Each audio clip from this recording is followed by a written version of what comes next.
الحمد لله نحمده ونستعينه ونستغفره ونؤمن به ونتوكل عليه ونعوذ بالله من شرور أنفسنا ومن سيئات أعمالنا من يهده الله فلا مضل له ومن يضلله فلا هادي له ونشهد أن لا إله إلا الله ونشهد أن سيدنا ومولانا محمدا عبده ورسوله أما بعد قال الله تبارك وتعالى في القرآن المجيد والفرقان الحميد أعوذ بالله من الشيطان الرجيم بسم الله الرحمن الرحيم فاصدع بما تؤمر وأعرض عن المشركين صدق الله العظيم۔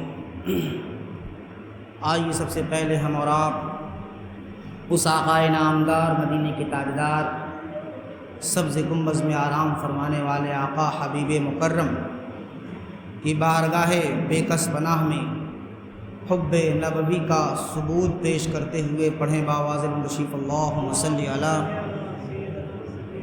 سیدنا محمد النبی الامی وعلی آلہ وبیتہ واصحابہ وبارک وسلم وسلم علیہ وعلیہ مجمعین۔ اللہ رب العزت کا بے حد شکر ہے، اس کا احسان ہے کہ اس نے جمعۃ المبارکہ جیسی عظیم نعمت سے نوازا اور اس کی برکتیں ہمیں حاصل ہوئیں۔ گزشتہ کئی جمعہ سے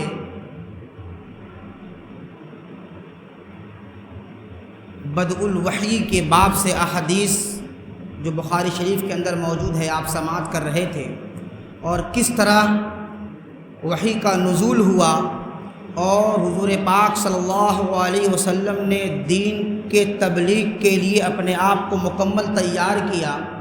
قرآن کی جب آیت کا نزول ہوا یا ایھا المدثر قم فانذر، اس کے بعد اللہ رب العزت نے محبوب کو ذمہ داری دی تبلیغ دین کی۔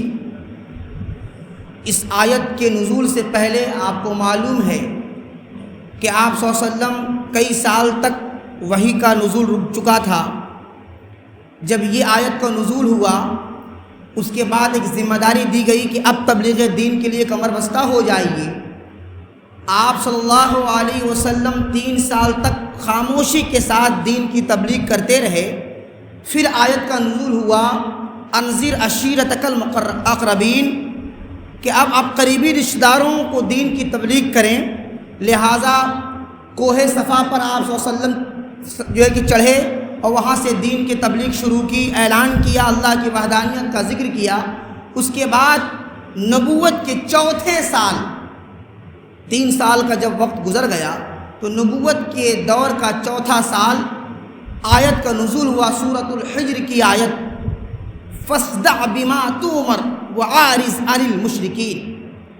سورہ حجر کی آیت کا نزول ہوا۔ اس میں اللہ رب العزت نے محبوب سے ارشاد فرمایا کہ اب کھلم کھلا اعلان کیجئے، کھلم کھلا دین کی تبلیغ کیجئے۔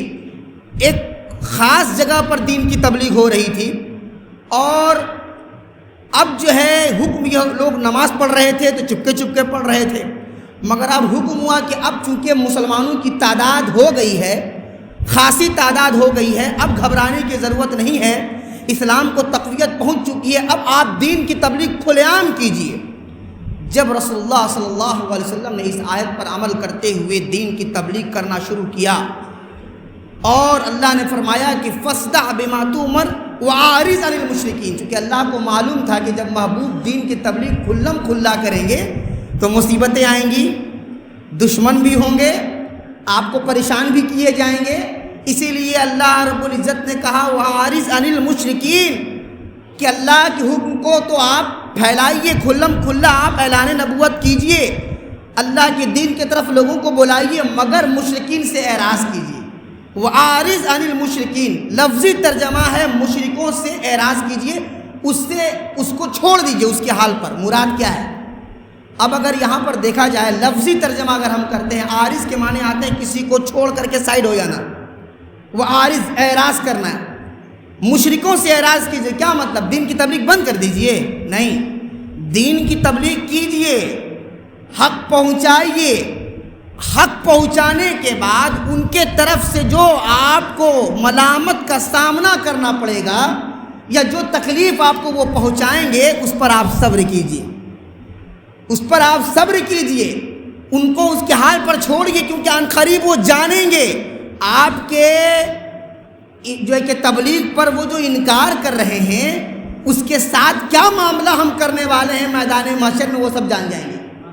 اسی لیے وَأَعْرِضْ عَنِ الْمُشْرِكِينَ، ان کی ملامت سے آپ گھبرائیے مت، وہ تو ملامت کریں گے۔ ہوا یہ جب آپ نے شروع کیا تو آپ کو معلوم ہے کہ مکہ کے لوگ دشمن ہو گئے، اور مکہ ہی نہیں عرب کے لوگ دشمن ہو گئے، اور ایک اس قدر دشمنی پر آمادہ ہو گئے کہ اپنی جگہ چھوڑنی پڑی، اپنا گھر چھوڑنا پڑا، اپنا گاؤں، اپنا قریہ چھوڑ کر کے مدینہ ہجرت کرنا پڑا۔ یہ ہے دین کی تبلیغ کے معاملے میں پیش آنے والی دشواریاں، کہ جب آپ حق کی بات کریں گے، تبلیغ دین کریں گے، اللہ کا پیغام پہنچائیں گے تو تیار رہیے، مصیبتیں تو آئیں گی، پریشانیاں ہوں گی۔ اسی لیے اللہ رب العزت نے محبوب سے فرمایا اعرض عن المشرکین، کہ مشرکین سے اعراض کیجیے، ان کی ملامت سے آپ گھبرائیے مت، پریشان مت ہوئیے، چونکہ ان کے لیے تو ہمیں ان جہنم کانت مرصادا، اگر وہ انکار کریں گے، اگر وہ آپ کی بات نہیں مانیں گے، اور انہوں نے کیا بھی، انہم کانوا لا یرجون حسابا، انہوں نے انکار اس لیے کیا، انہوں نے اللہ کے رسول کی بات اس لیے نہیں مانی کیونکہ اللہ نے کہا کہ ان کو آخرت کے حساب و کتاب کا ڈر نہیں تھا۔ انہم کانوا لا یرجون حسابا، سورہ نبأ کی آیت ہے، اس میں اللہ رب العزت نے ان کی فطرت بیان کی۔ انہم کانوا، کہ بے شک وہ لوگ، لا یرجون، ان کو امید ہی نہیں ہے، ان کو یقین ہی نہیں ہے کہ حساب لینے والے ہیں، ان کے ساتھ ان کی گرفت ہونے والی ہے، ان کا حساب و کتاب ہم کرنے والے ہیں، ان کو معلوم ہی نہیں ہے، ان کو اس بات کا یقین نہیں ہے۔ آج بھی ہوتا ہے جب علماء تقریریں کرتے ہیں اور دین کی بات پہنچاتے ہیں اور حق کو بیان کرتے ہیں، تو ایسے مسلمان بھی موجود ہیں جو ان کو لگتا ہے کہ ارے یہ جو بول رہے ہیں بولنے تو، جو ہوگا دیکھا جائے گا۔ ان کے بارے میں قرآن نے کہا انہم کانوا لا یرجون حسابا، اور اسی وجہ سے وَكَذَّبُوا بِآیاتِنَا كِذَّابًا، اور یہی وجہ ہے جب انسان کو کسی چیز کا ڈر نہیں ہوگا تو اس کو جھٹلانے میں کیا چیز کا ڈر؟ جب ہم کو میرے اعمال کی گرفت کا ڈر ہی نہیں ہے کہ ہم سے کچھ پوچھا بھی جائے گا، ہمارا مواخذہ بھی ہوگا، ہماری گرفت بھی ہوگی، جب اس چیز کا یقین نہ ہو تو جو چاہیے کرتے رہو۔ اب تو ڈر نہیں ہے، جب ڈر نہیں ہے تو انسان منمانی کرتا ہے، کرتا پھرے۔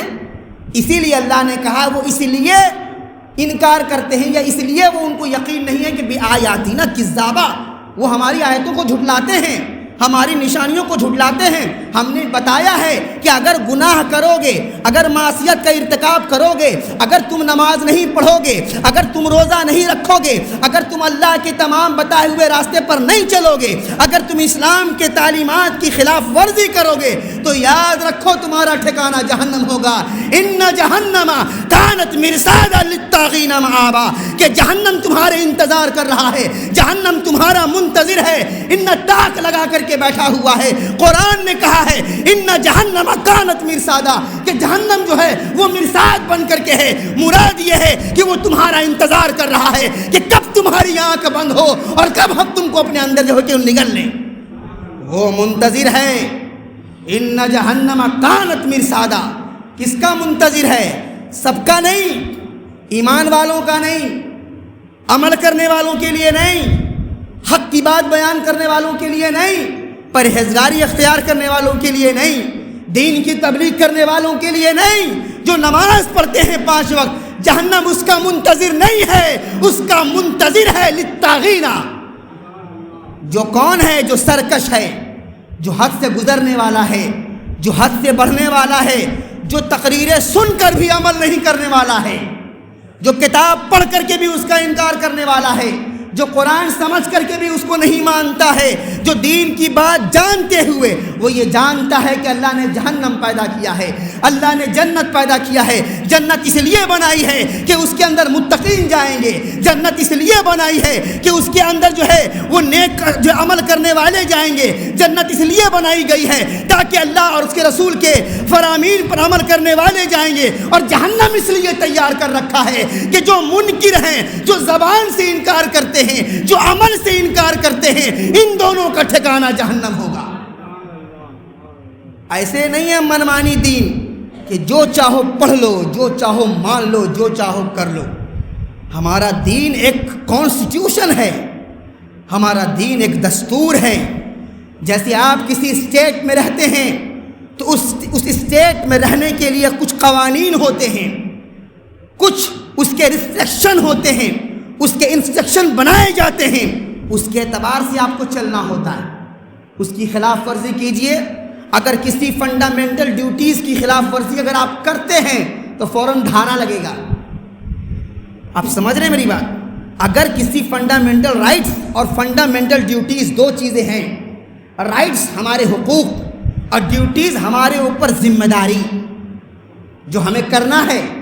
رائٹس کا مطلب یہ ہے کہ اگر ہماری حق تلفی ہوتی ہے تو ہم آواز بلند کریں گے اور اپنے رائٹس کو لیں گے، اپنے حق کو لیں گے، مگر ڈیوٹیز کا مطلب یہ ہے کہ اب ہمارے اوپر ذمہ داری ہے کہ ہمیں کس طرح چلنا ہے، ہمیں کس طرح رہنا ہے، ہمیں سماج میں کس ڈھنگ سے ہمارے لیے ایک اصول بنایا گیا ہے اس پر ہمیں چلنا ہے۔ اگر آپ اس کی خلاف ورزی کرتے ہیں ترنت دھارا لگے گا آپ کے اوپر، ترنت آپ کے اوپر قانونی جو ہے کہ مجرم ہونے کا آپ کے اوپر فتویٰ لگے گا اور آپ کو جو ہے کہ جیل میں ڈالا جائے گا۔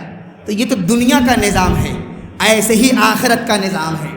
اگر آپ کو جنت میں جانا ہے اور جنت کی آپ متمنی ہے، متمنی تو سب ہے، سبوں کو خواہش ہے جنت میں جانے کا، ہے نا؟ کوئی شخص مسلمان ایسا ہے جو بولے ہم جنت میں نہیں جائیں گے؟ یعنی طلب سب کو ہے، مگر اس کی جو ریکوائرمنٹ ہے وہ ادا کرنے کے لیے تیار نہیں ہے۔ ایگزام میں سب کو پاس ہونا ہے، مگر تیاری بولیے کسی کو نہیں کرنی ہے۔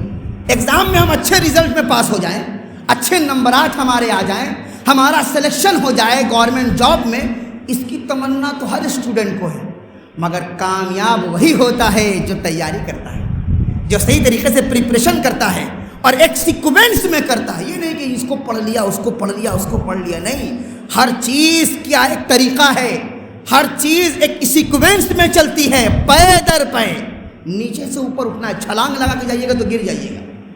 سمجھ رہے نا؟ جو طریقہ اسلام نے بتایا ہے، جو دستور اسلام نے سمجھایا ہے، اس کے اعتبار سے چلنا ہوگا اگر جنت کے متمنی ہے، ورنہ آپ کا خواب چکنا چور ہو کر رہ جائے گا، چونکہ اللہ نے جہنم بھی بنا رکھا ہے اسی لیے، انہی لوگوں کے لیے۔ اور قرآن میں کہا ان جہنم کانت مرصادا، کہ جہنم جو ہے وہ ہمارے لیے طاق میں ہے۔ طاق کا مطلب سمجھ میں آتا ہے؟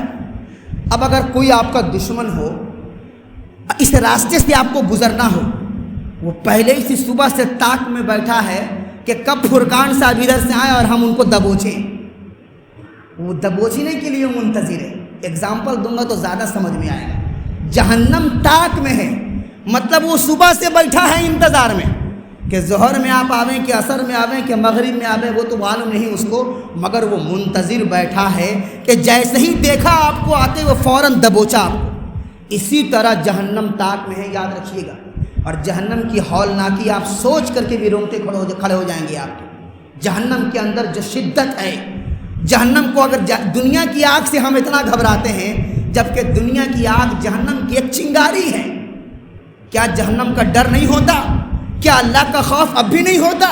کیا ہم اب بھی اللہ کی مسجدوں کو خالی کر کے بیٹھے ہیں؟ جمعہ میں اتنے لوگ آتے ہیں، 5 وقت غائب ہو جاتے ہیں۔ جتنی باتیں میں تو بول بول کر حجت تمام کر رہا ہوں، میں بول بول کر بیان کر کر کے اللہ کی بارگاہ میں حجت تمام کر رہا ہوں اور آپ کے لیے مسئلہ کھڑا کر رہا ہوں۔ سمجھ رہے میری بات؟ اپنے لیے راستہ، مولوی ہے نا، مولوی بہت چالاک بھی ہوتا ہے اور بہت تیز بھی ہوتا ہے۔ مولوی اپنے لیے راستہ صاف کر رہا ہے، اس کا مطلب یہ نہیں کہ ہمارا مواخذہ نہیں ہوگا، میرا بھی ہوگا، اگر عمل غلط ہوں گے تو ہمارا بھی ہوگا، مگر یہ جو میں بول رہا ہوں یہ آپ کے لیے مسئلہ کھڑا کر رہا ہے، چونکہ اب آپ سن بھی رہے ہیں کانوں سے، اس کے باوجود اگر عمل نہیں ہوگا تو سمجھیے کیا ہوگا پھر۔ آپ وہاں انکار نہیں کر پائیں گے، ہاں ہاں لا ادری، میں نہیں جانتا تھا۔ تمہارے مولانا صاحب جمعہ میں بیان کیے تھے نا، کہاں تھے؟ سو رہے تھے یا تقریر کے دوران سنت پڑھ رہے تھے؟ کہاں تھے؟ اب سنت پڑھیے گا تو بھی مولانا صاحب کی بات سمجھ میں نہیں آئے گی۔ اتنی قیمتی گفتگو ہوتی ہے جمعہ کی، میں مکمل پریپیئرڈ ہو کے یہاں کھڑا ہوتا ہوں، لفاظی بیان کرنے کے لیے نہیں آتا، تاکہ آپ کو ہر جمعہ کچھ نہ کچھ مل جائے، ہماری ذات سے آپ کو فائدہ پہنچ جائے۔ ہو سکتا ہے کل ہماری ذات سے فائدہ نہ ہو اور ہمیں کہیں جانا پڑ جائے، تو جب تک ہوں تب تک چاہتا ہوں کہ آپ کو ہم سے فائدہ پہنچ جائے۔ اسی لیے جب جمعہ میں آتا ہوں تو مکمل تیاری کے ساتھ آتا ہوں، کچھ نئی چیز دینے کی امنگ کے ساتھ آتا ہوں، کچھ ایکسائٹمنٹ کے ساتھ آتا ہوں۔ تو میں یہ بھی چاہتا ہوں کہ جو ایکسائٹمنٹ ہمارے اندر ہے آپ تک اللہ کے دین کو پہنچانے کی، آپ کے اندر بھی وہ ایکسائٹمنٹ رہے اپنے اندر لینے کی۔ آپ سنت پڑھ رہے ہیں، میری عادت نہیں ہے بولنے کی، ٹوکنے کی، یہ علم ہے، جس کے اندر جستجو ہوگا وہ لے گا۔ یہ جمعہ کی تقریر کوئی لفاظی نہیں ہے اور مولویوں کی طرح، یہ علم ہے، حدیث کا علم ہے، قرآن کا علم ہے، شریعت کا علم ہے۔ جس کے اندر علم کی جستجو ہوگی وہ لے گا، اگر کسی کے اندر علم کا شوق نہیں ہوگا، وہ جاہل رہنا چاہے گا تو رہے جاہل، وہ پڑھتا رہے سنت۔ سنت سے زیادہ ضروری ہے علم کا حصول۔ طلب العلم فریضۃ علی کل مسلم و مسلمہ۔ آپ مدرسہ تو نہیں گئے، آپ خانقاہ تو نہیں گئے، پر آپ کا یہاں امام موجود ہے آپ کو علم دینے کے لیے، پر ہم نہیں لیں گے، ہمیں ضرورت ہی نہیں ہے۔ ہم تو سنت پڑھنے کے لیے آئے ہیں، فرض پڑھیں گے، سنت پڑھ کے چلے جائیں گے، پڑھتے رہیے سنت، ہمیں کوئی فرق نہیں پڑتا۔ میرا بلغوا انی ولو آیا حدیث ہے، بلغوا انی ولو آیا، ایک بھی آیت ہے پہنچا دو، لینے والے لیں گے، نہیں لینے والے رہ جائیں گے۔ پہلے بھی ایسے ہی تھے، جہل کے اندر قار مذلت میں، اب بھی رہیں گے، ہمیں کوئی فرق نہیں پڑتا۔ میں تو حجت تمام کر رہا ہوں، کل کو آپ کھڑے ہو کے یہ اللہ کی بارگاہ میں یہ نہیں کہہ سکتے کہ ہم تو سنت پڑھ رہے تھے، مولانا صاحب کیا بول کے نکل گئے، ہمیں کچھ معلوم ہی نہیں۔ اسی لیے وقت کی قدر کیجئے، سنت پڑھنے کا موقع تو سب کو دیا جاتا ہے۔ آپ کا امام بھی تو پڑھتا ہے، ابھی تو ہم بھی نہیں پڑھے سنت۔ سنت پڑھنے کا موقع سب کو ملتا ہے، 3-4 منٹ کافی ہوتا ہے۔ اب آپ سوچئے گا کہ 3 منٹ میں ہم نماز کیسے پڑھیں؟ بھائی آپ اللہ اکبر کہنے کے بعد سورہ بقرہ پڑھنے لگے تو یہ آپ کی ذمہ داری ہے۔ بھائی سنت پڑھنا ہے، چھوٹی سورت بھی تو ہے، وقت کا خیال رکھیے، اس کے اعتبار سے سنت پڑھی کہ آپ کی سنت نہیں ہوگی، بالکل ہو جائے گی، مگر طریقہ جانیے، سلیقہ سیکھیے۔ یہاں نہیں سیکھیے گا تو کہیں نہیں سیکھیے گا، چونکہ آپ کا امام خانقاہی بھی ہے، آپ کا امام خانقاہی بھی ہے، اور خانقاہیت کی یہ صفت ہے کہ آپ کو اصلاح بھی کرے اور ادب بھی سکھائے، اصلاح بھی کرے۔ مدرسوں میں خالی تعلیم ملتی ہے اور خانقاہوں میں تعلیم کے ساتھ ساتھ ادب بھی سکھایا جاتا ہے، سلیقہ۔ اب بھی نہیں سیکھیں گے تو کب سیکھیں گے؟ اب بھی نہیں جانیں گے تو کب جانیں گے؟ اب کب وقت آئے گا؟ کب آنکھ بند ہو جائے گی کوئی ٹھکانہ نہیں، کب آنکھ بند ہو جائے گی اور کب چلے جانا پڑے گا قبرستان نہیں معلوم کسی کو۔ اسی لیے ہر جمعہ تیار ہو کر کے آئیے کہ آج کچھ نیا سیکھیں گے، سنت بعد میں پڑھیں گے، اپنے علماء سے پہلے علم لیں گے۔ علم کا جو ہے کہ جستجو تو کیجئے، علم کا شوق تو پیدا کیجئے، کچھ جاننے کی فکر تو کیجئے۔ قرآن نے کہا حل یستوی الذین یعلمون والذین لا یعلمون، کیا جاننے والے اور نہیں جاننے والے برابر ہو سکتے ہیں؟ مراد یہ ہے کہ اللہ کی بارگاہ میں افضل وہ ہے جو جاننے والا ہے۔ آپ سنت پڑھ کے افضل بننا چاہتے ہیں، یہاں علم پہلے ضروری ہے، اس کے بعد سنت ہے۔ اگر آپ کے پاس علم ہی نہیں ہوگا، آپ کے پاس فرائض کا طریقہ ہی نہیں معلوم ہوگا، آپ کے پاس دین کا نالج ہی نہیں ہوگا، تو آپ کیسے پڑھیے گا سنت اور کیسے پڑھیے گا فرض؟ عمل سے پہلے علم ہے، عمل عین میم لام اور علم، مادہ سمجھ رہے ہیں آپ، حروف دیکھیے آپ، عمل سے پہلے علم۔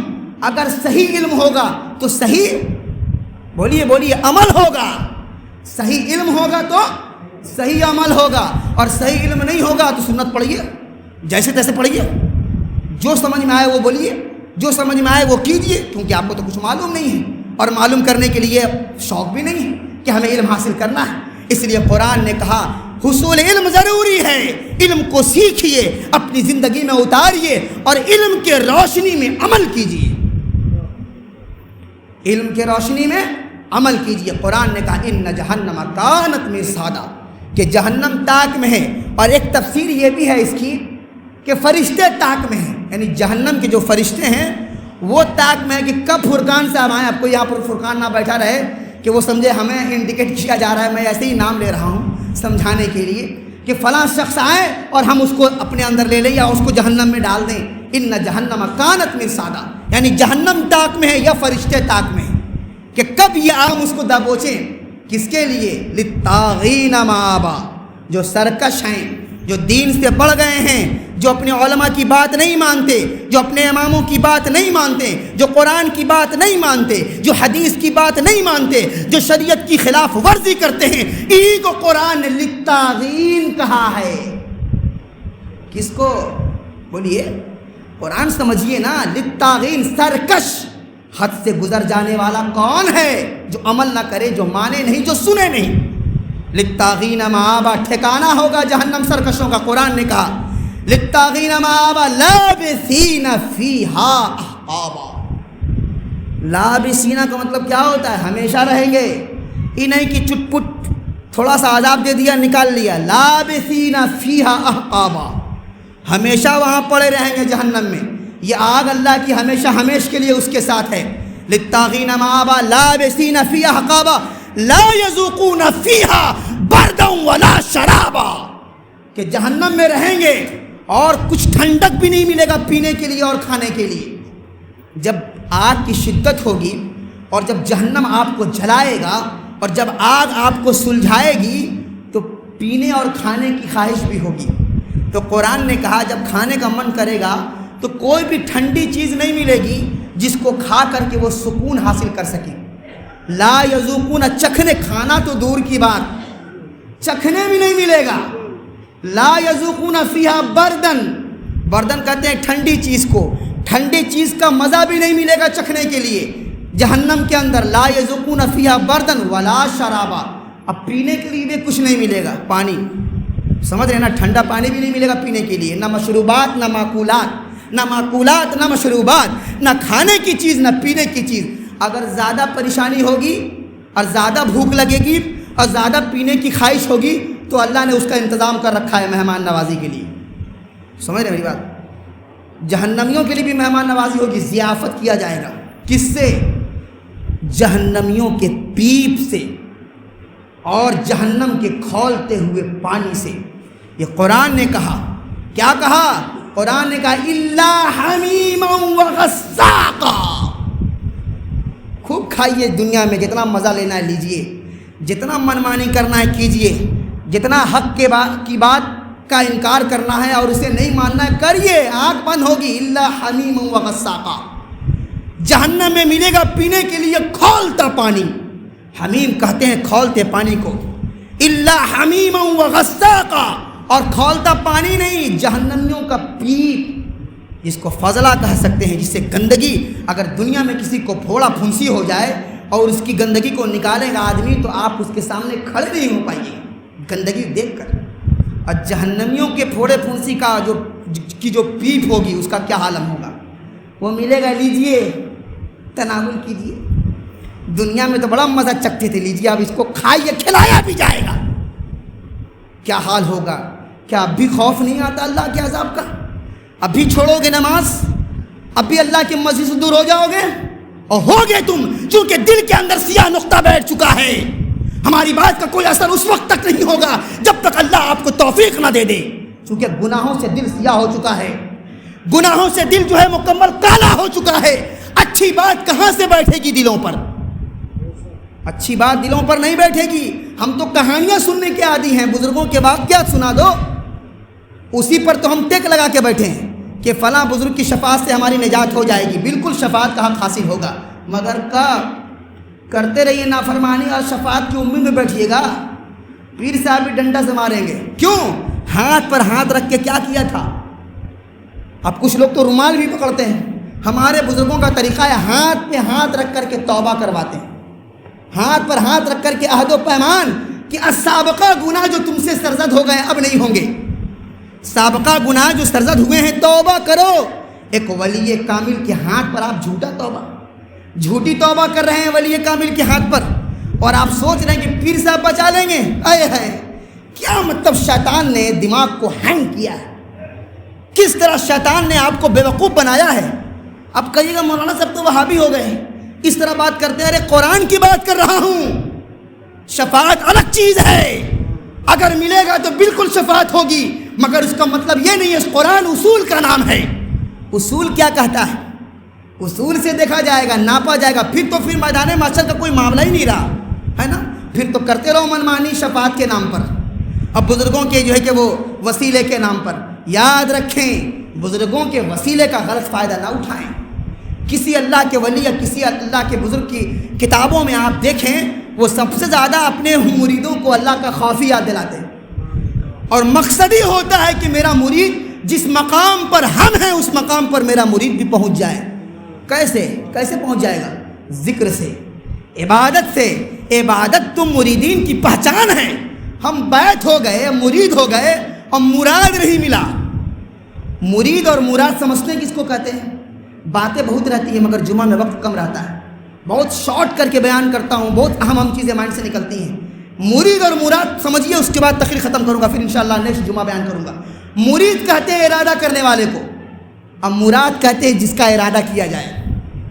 ہم کس کا ارادہ کر کے بیٹھے ہیں؟ اللہ کا ارادہ. مرید وہ ہے جو ہر وقت اللہ کا ارادہ کر کے بیٹھے, اور اس کی مراد اگر کوئی ذات ہے تو اللہ کی ذات ہے. تو اللہ کیسے ملے گا؟ تاش کھیلنے سے, پینے سے. تقریریں ہوتی ہیں جمعہ, شرم آتی ہے مجھے بخدا. کبھی کبھی حجرے میں بیٹھ کے میں اسٹڈی کر رہا ہوتا ہوں, مجھے اتنا ڈسٹرب ہوتا ہے. یہاں بغل میں اللہ کا خوف نہیں ہے, بغل میں مسجد ہے, بجا رہے ہیں اور گندی گندی چیزیں بجا رہے ہیں. اگل بغل کے جو لوگ ہیں وہ بھی منع نہیں کرتے, سارا کام امام کرے گا. یاد رکھیں, جو وہاں موجود ہیں اور جو سن رہے ہیں ان کے سامنے گندی چیزیں بجائی جا رہی ہیں, بھوجپوری سانگ بجائے جا رہے ہیں. وہاں پر کوئی منع نہیں کرتا. ارے بچوں کا دل ہے, برتھ ڈے منا رہے ہیں, منانے دو. استغفر اللہ, لا حول ولا قوت. اتنا بھی ایمان ختم ہو گیا, دیکھ کر کے بھی احساس نہیں ہوتا. اور ایک مرتبہ پیکڑ آ گیا میرے حجرے میں.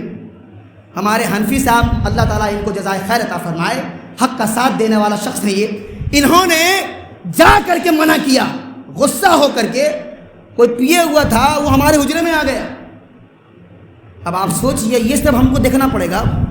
اب اصلاح بھی نہ کریں, تبلیغ بھی نہ کریں, اب پیکڑ لوگ آ رہے ہیں. بھائی کیوں منع کیا گیا؟ نہیں بھائی جاؤ کرو جو کرنا ہے. اب کوئی پیکڑ تھوڑی لڑے گا, جو کرنا ہے کرو, کیونکہ آپ لوگ تو کچھ بولیے گا نہیں, سب امام صاحب بولے. جتنی بھی غلطیاں ہو رہی ہیں امام کی ذمہ داری ہے. آپ بس سمن بکمن عمین فہم لا یرجعون. ترجمہ نہیں کروں گا اور لوگوں کو برا لگ جائے گا, سمجھ جائیے, اشارہ کر رہا ہوں. آپ کی ذمہ داری نہیں ہے, آپ کی ذمہ داری ہے, پوچھا جائے گا آپ سے. آپ کے بغل میں ناچ ہو رہا ہے, آپ کے بغل میں گندی کی چیزیں بجائی جا رہی ہیں, آپ کھڑے ہو کے سن رہے ہیں, کوئی وہاں بیٹھ کے کھڑا ہو کے چائے پی رہا ہے, کوئی بتانے والا نہیں ہے. اتنا بھی ایمان مردہ ہو چکا ہے کہ مسجد ہے, مسجد کی تقدس کا بھی خیال نہیں. اللہ تعالیٰ سننے عمل جو ہے کہ سننے سے زیادہ عمل کی توفیق عطا فرمائے. وآخر دعوانا الحمدللہ رب العالمین. کھڑے ہو جائیں سب درست.